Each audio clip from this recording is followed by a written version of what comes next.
दूध हज़रत इब्राहीम अलैहिस्सलाम पर फेंक रहा था वो हवा में मुअल्लक हो जाते, और एक गहरे अबर ने आप पर साया भी कर दिया, और इस बादल से इतना पानी बरसा कि इस पानी से आतिश नमरूद बिल्कुल बुझ गई।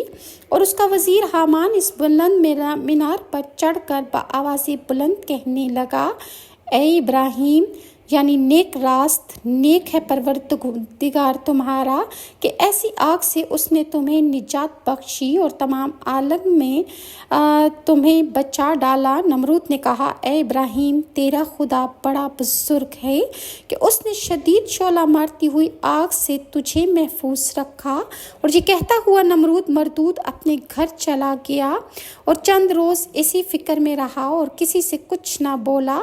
नमरूद बहुत ज़्यादा फ़िक्र करने लगा था और अपने दिल में हर वक्त सोचता कि मैं मुसलमान हो जाऊं।